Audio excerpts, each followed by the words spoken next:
Bonjour, donc aujourd'hui nous sommes avec Michel Veillon, donc vous êtes donc le directeur général d'Ossabois, une filiale de la société GA. On est ravis de pouvoir échanger avec vous, voilà, de parler de cette filière qui est si intéressante, cette filière bois qui nous permet de construire en bois. Et la première question, c'est pourquoi, Michel, c'est intéressant de construire en bois?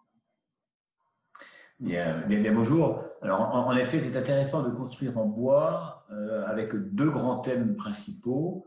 Un premier qui est globalement des questions environnementales et de performance. Des choses liées au mode constructif lui-même et l'intérêt par rapport au chantier et à ses nuisances. Sur l'environnement, évidemment, le bois est un matériau qui capte du carbone et dans les enjeux climatiques que nous avons aujourd'hui de transition, de réchauffement, il est impératif de développer des solutions qui émettent le moins de gaz carbonique possible et surtout le bois, dans sa croissance, capte et stocke du carbone. Donc c'est un matériau vertueux et qui plus est, durant sa transformation, durant sa mise en œuvre, consomme très peu de carbone. Il n'y a pas de four, il n'y a pas d'étuve, il n'y a pas de vapeur, c'est uniquement on découpe, on transporte. Et puis, comme la France est riche de nombreuses forêts, on transporte finalement pas trop loin et il y a un bon réseau de transformateurs, scieries, fabricants de panneaux, fabricants de poutres. Donc ces raisons environnementales, elles se complètent également par le fait que le bois permet d'avoir des structures légères dans lesquelles on va insérer directement l'isolant. Un mur en béton, il faut le doubler d'une isolation de aujourd'hui environ 150 mm pour être aux normes d'isolation d'aujourd'hui. Alors que dans un mur en construction bois, le bois est déjà naturellement un assez bon isolant et en plus on lui rajoute entre chaque poutre de la laine de bois ou de la laine de roche qui lui permet d'être et structurel et isolant. Donc ça veut dire qu'en final, vous avez qu'un bâtiment plus léger, un bâtiment qui va consommer beaucoup moins d'énergie, et ça c'est parfaitement pertinent aujourd'hui quand on parle de rénovation énergétique ou de faible consommation énergétique. Et puis troisième élément quand même, sur ces avantages environnementaux, c'est l'aspect fabrication locale. On a aujourd'hui des ateliers de préfabrication, de transformation qui sont sur tout le territoire et qui permettent de construire autour d'eux des maisons, des immeubles, des bureaux, des hôtels, avec un transport moindre.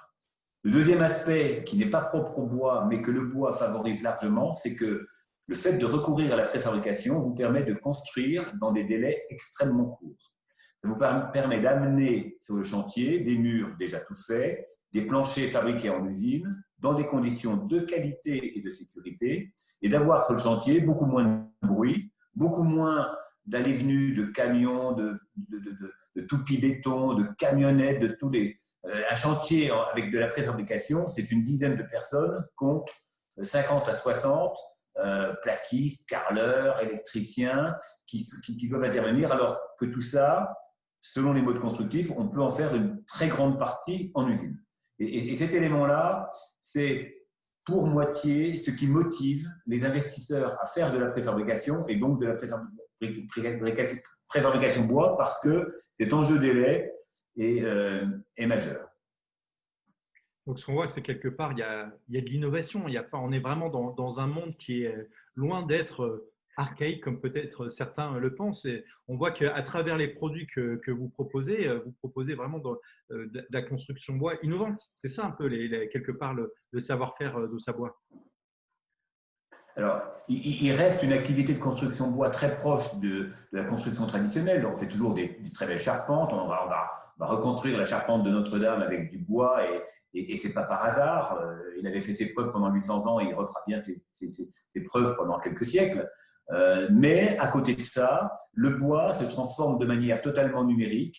C'est des poutres, c'est des mètres linéaires, ça se découpe sur machine, ça s'assemble au millimètre et pas à la dizaine de centimètres ou au centimètre près comme le béton par exemple. Donc c'est beaucoup plus précis et ça permet donc d'avoir des éléments plus étanches, plus performants et finis du premier coup. Donc le bois permet en effet des innovations qui pour une part font appel aux techniques traditionnelles mais qui rajoutent Et l'élément majeur, c'est les performances numériques. S'il n'y avait pas les ordinateurs, la facilité d'avoir des plans ou des machines qui sont pilotées par des ordinateurs, on serait aujourd'hui, enfin, on a toujours besoin d'un charpentier avec sa règle et son trait de crayon et sa scie, mais la fabrication aujourd'hui, elle est essentiellement numérique et sur mesure.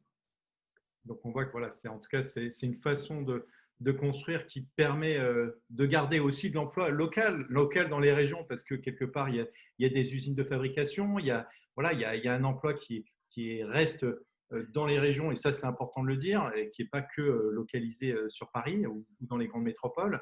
Est-ce que vous avez, Michel, une bonne nouvelle à nous partager, quelque chose voilà, que vous avez envie de nous partager, parce que voilà, c'est un univers qui est si passionnant, cet univers de la filière bois. Alors, la bonne nouvelle, c'est une succession de progrès dans la manière de mettre en œuvre toutes ces qualités. Je vous ai parlé des performances environnementales, je vous ai parlé des performances de délai de construction. On a, avec notre partenaire qui est promoteur et qui construit en montagne, on réalise en ce moment, en moins de 6 mois, une résidence de 99 appartements composée de 310 boîtes ou 310 modules qui s'assemblent les uns avec les autres pour former des appartements. Il y a des T3, des T4, des T5. Vu l'extérieur, je crois qu'on ne verra pas de différence avec une construction béton qui aurait pris plus de 2 ans. Parce que nous sommes en montagne, nous sommes à 1500 mètres. Nous avons le droit de construire uniquement hors de la saison, donc uniquement du 1er mai au 31 octobre. Et là, nous allons passer la commission de sécurité le 15 novembre. Et le 1er décembre, la saison de ski démarre. Et durant l'été, aura été construite cette grosse résidence de 8 étages, qui est un record de hauteur par rapport à ces modes constructifs. Et donc, la bonne nouvelle, c'est de dire on peut construire plus rapidement, on peut gagner une saison touristique et en restant totalement dans les standards de confort, de résistance. Et je pourrais même rajouter, nous sommes en montagne, nous sommes dans les Alpes, dans une zone plutôt sismique, et le bois, ce n'est pas forcément intuitif, mais en fait on comprend assez vite, est plutôt une très bonne solution dans les zones sismiques, parce que vous savez très bien, le bois, c'est la fable du roseau et du chêne. Le roseau plie comme le bois plie, alors que le chêne, le béton, casse. Et donc, en sismique, le bois est un avantage, c'est léger, c'est souple, et en même temps, c'est parfaitement calculé pour supporter les contraintes de température et de sismique, évidemment. Donc, cette résidence, elle est au-dessus de Chambéry, à un endroit qui s'appelle Le Corbier. On la voit sur notre site, puisque la vidéo filme tous les jours les progrès. Donc là, elle est pratiquement terminée en termes de structure. On est en train de faire les raccordements et les finitions intérieures. Et nous serons au rendez-vous en ayant fait gagner une saison aux promoteurs. Bah, écoutez, en tout cas, c'est le mot de la fin, c'est permettre quelque part aux investisseurs de pouvoir gagner du temps quand ils ont un projet, de pouvoir construire dans des standards de qualité qui sont significativement élevés, avec une grande qualité de construction dans un temps qui est réduit, comme vous l'avez évoqué. On vous remercie grandement, Michel Veillon. Voilà, je rappelle, vous êtes directeur général d'Ossabois, un spécialiste de la construction en bois. Vous nous avez fait part de votre méthodologie. On vous dit à très bientôt pour nous parler encore de tous ces projets à venir dans les prochaines semaines. Merci Michel et bonne journée. Je vous remercie. Bonne journée à vous.